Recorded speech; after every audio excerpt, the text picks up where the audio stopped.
Welcome to BPC news. బులెటిన్ల ముందుగా headlines. ఏపీలో పెట్టుబడులు పెట్టండి, అనుమతుల్లో జాప్యం ఉండదు, ఏపీ సీఎం చంద్రబాబు.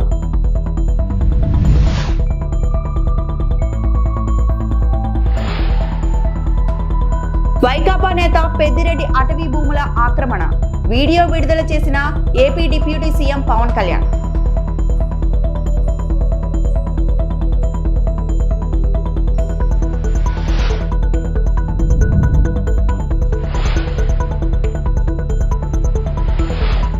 సిఐఐ సదస్సుతో ఏపీకి పెట్టుబడుల వరద, Ganta Srinivasarao.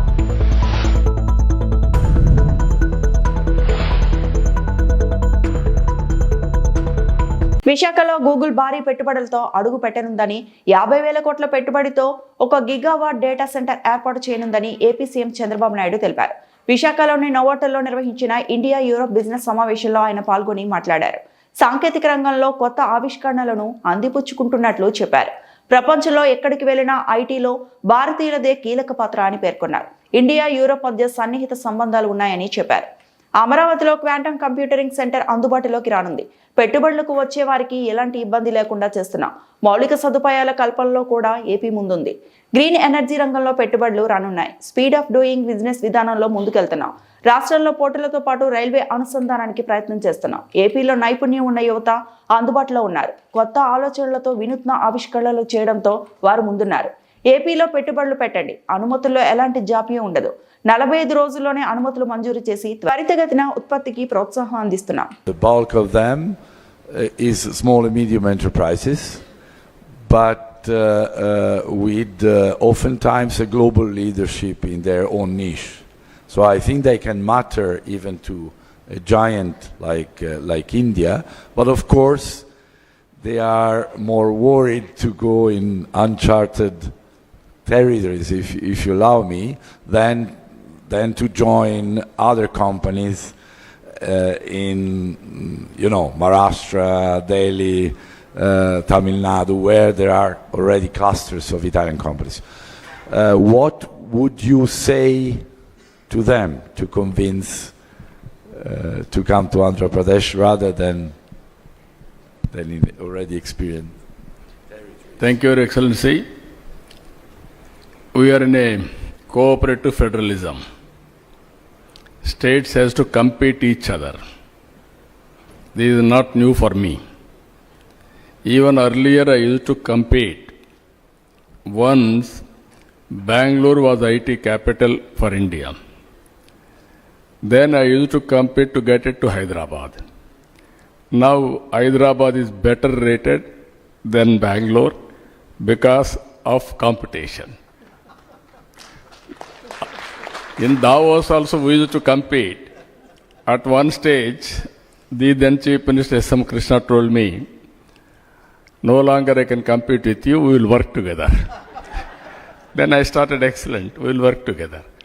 India is one, we will promote India. I had a long political career, Your Excellency, 4th time Chief Minister. I have seen everything, starting with reform, technology, now things how it is moving. I can say one thing, we are in a very, very inspiring time. Chittoor జిల్లాలో Vaikapa MLA మాజీ మంత్రి పెద్దిరెడ్డి రామచంద్రారెడ్డి కుటుంబ సభ్యుల అటవీ భూముల ఆక్రమణలపై deputy CM Pawan Kalyan video విడుదల చేశారు. ఇటీవల చిత్తూరు జిల్లాలో ఏరియల్ సర్వే నిర్వహించిన సమయంలో పవన్ వీడియోలు తీశారు. మంగళంపేట అటవీ భూమిలో 76.74 ఎకరాల ఆక్రమణకు గురైనట్లు ఆయన పేర్కొన్నారు. రెవెన్యూ రికార్డులను కూడా తారుమారు చేశారన్నారు. విజిలెన్స్ నివేదిక ప్రకారం చర్యలు తీసుకోవాలని అధికారులను పవన్ ఆదేశించారు.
విజయవాడలో ఈ నెల 14-15 తేదీల్లో జరగనున్న సిఐఐ భాగస్వామ్య సదస్సులో గూగుల్ వంటి ప్రతిష్టాత్మక కంపెనీలు పాల్గొంటున్నాయని భీమిలి ఎమ్మెల్యే గంటా శ్రీనివాసరావు తెలిపారు.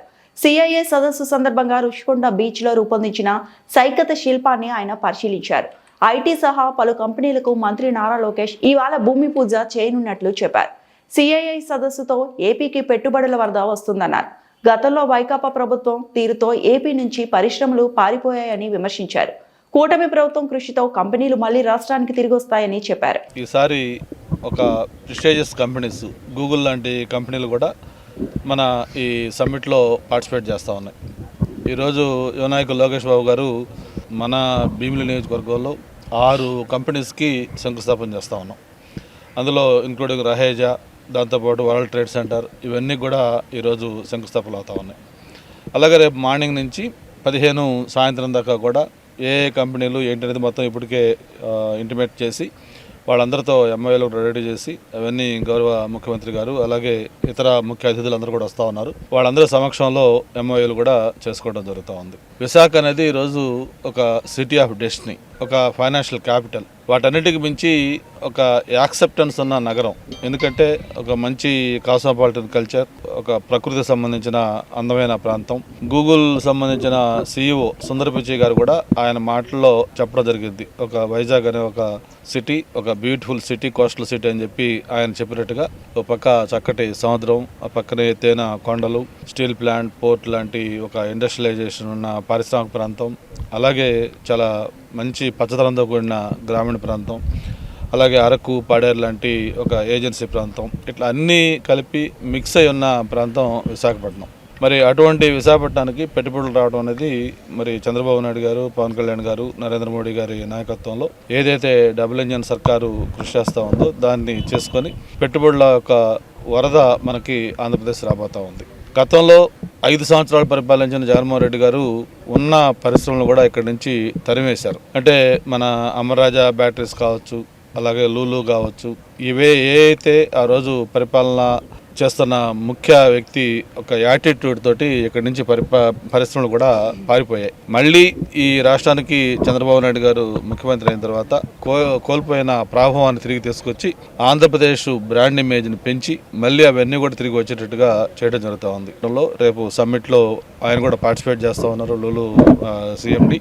అలాగే దానికి భూమి పూజ కూడా జరుగుతూ ఉంది. నాకు నిన్న సాయంత్రం నుంచి కూడా దాదాపు ఒక 10-15 మంది ఫోన్లు చేశారు. సార్ మాకు ఫ్రోజన్ అయిందంటున్నారు EDB వాళ్ళ MOS చేయడానికి, కొంచెం దయచేసి వీలైతే కొంచెం మాకు చెప్పి మావి కూడా ఇంక్లూడ్ చేయండి సార్ అని చెప్పి నాకు డైరెక్ట్గా చాలా మంది ఫోన్లు చేస్తూ ఉన్నారు. గతంలో పార్ట్నర్షిప్ సమ్మిట్లు అన్ని రాష్ట్రాలు, గుజరాత్తో సహా, హైదరాబాద్తో సహా, కర్ణాటక సహా అన్ని రాష్ట్రాలు కూడా ఈ సమ్మిట్ చేయడం అనేది కామన్.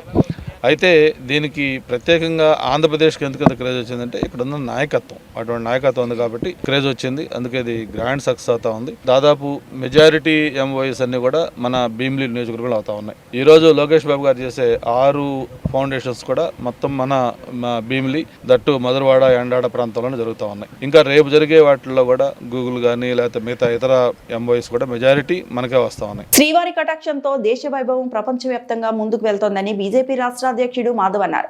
తిరుమల కొండపై మలయప్ప స్వామి సేవలో ఆయన తరించారు. స్వామివారి కృపా కటాక్ష వీక్షణాల కారణంగానే యావత్ విశ్వం అలాగే మన దేశం కూడా ముందుకెళ్తుంది. భారతదేశ వైభవం ఇవాళ ప్రపంచవ్యాప్తంగా ముందుకెళ్తుంది. ఆధ్యాత్మికంగా అందరూ కూడా ఆలోచన పదంలో ముందుకెళ్లే విధంగా ధర్మ రక్షణార్థం అందరూ కూడా వాళ్ళు ముందుకెళ్తున్నారు. రాజకీయ పార్టీలు కూడా అటువంటి ఆలోచనతోనే ముందుకెళ్తున్నారు. కనుక రాబో కాలంలో స్వామి యొక్క కృప కారణంగా తప్పనిసరిగా మన దేశం ఆ విధంగా వెళ్ళాలని, మన రాష్ట్రంలో కూడా అనేక రకాలుగా పెట్టుబడులు వచ్చి మరింత సుభిక్షంగా అందరికీ క్షేమం కలగాలని చెప్పి స్వామివారిని మేము వేడుకోవటం జరిగింది. స్వామివారికి అపవిత్రత కలిగించే ఏ అంశాన్ని కూడా మేము విడిచిపెట్టకుండా ముందుకు తీసుకెళ్తాం. ఈరోజు NDA కూటమి అటువంటి ఆలోచనతోనే ముందుకెళ్తుంది. తిరుమల తిరుపతి దేవస్థానం అనుబంధంగా ఉన్న అన్ని దేవాలయాలు, అలాగే చిన్న దేవాలయాలు కూడా వాటికి జీర్ణోద్ధరణ, ధూప దీప నైవేద్యాలు అందే విధంగా ధర్మ రక్షణార్థం ఏ కార్యక్రమాలు అయితే ఆ కార్యక్రమాలు చేసే విధంగా తిరుమల తిరుపతి దేవస్థానం యొక్క నిధులు ధర్మం కోసం ఎక్కువగా వినియోగించబడేటట్టు తప్పనిసరిగా ప్రయత్నం చేస్తాం. సినీ నటులు అంజలి, శ్రీనివాస్ రెడ్డి తిరుమల శ్రీవారిని దర్శించుకున్నారు. VIP విరామ దర్శనంలో పాల్గొని ప్రత్యేక పూజలు చేశారు. వెంకటేశ్వర స్వామి దర్శనం కోసం వచ్చాము. మంచి దర్శనం బాగుంది, ప్రశాంతంగా ఉంది. అండ్ ఎవ్రీ టైం ఇక్కడికి వచ్చినప్పుడు ఒక పీస్ ఆఫ్ మైండ్ తీసుకుని ఊరెళ్తాము. సో ఈ రోజు కూడా అది జరిగింది అండ్ చాలా సంతోషం అండ్ లుకింగ్ ఫార్వర్డ్ ఇంకొకసారి మేడం నెక్స్ట్ మూవీ ప్రాజెక్ట్స్ ఏమున్నాయి? నెక్స్ట్ లైన్అప్ లో ఉన్నాయండి, అఫీషియల్ అనౌన్స్మెంట్ చెప్తాం. ఈ రోజు స్వామివారి నిజరూప దర్శనం జరగటం చాలా అద్భుతం, చాలా చక్కటి దర్శనం జరిగింది. చక్కటి ప్రసాదాలు, చాలా తృప్తిగా, చాలా ఆనందంగా ఉంది. ఏడుకొండలవాడ వెంకటరమణ గోవింద గోవింద. ఆది గణపతి మొక్కు తీర్చుకున్న బెల్లంకొండ సాయి శ్రీనివాస్. ఆయన వెళ్లి శ్రీ విఘ్నేశ్వర స్వామి వారిని దర్శించుకున్న ప్రముఖ సినీ నటుడు బెల్లంకొండ సాయి శ్రీనివాస్. స్వామివారికి 10,000 కొబ్బరికాయల మొక్కు తీర్చుకునేందుకు వచ్చిన బెల్లంకొండ సాయి శ్రీనివాస్ ఇటీవల రిలీజ్ అయిన కిష్కింధపురి సక్సెస్ కావడం పట్ల మొక్కు తీర్చుకున్నానన్న సాయి శ్రీనివాస్. శ్రీ విఘ్నేశ్వర స్వామి వారి ఆశీస్సులు ఇలానే ఉంటే మొత్తం 50,000 మొక్కు తీర్చుకుంటారని అన్నారు. దానిలో భాగంగా తొలి విడతగా ఈ రోజు 10,000 కొబ్బరికాయలను స్వామివారికి మొక్కుబడి చెల్లించుకున్నారు. స్వామివారి మొక్కు తీర్చుకోవడం పట్ల తనకు చాలా సంతోషంగా ఉందని వ్యక్తం చేసిన ప్రముఖ సినీ నటుడు బెల్లంకొండ సాయి శ్రీనివాస్.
ఈ వార్తలు ఇంతటితో సమాప్తం.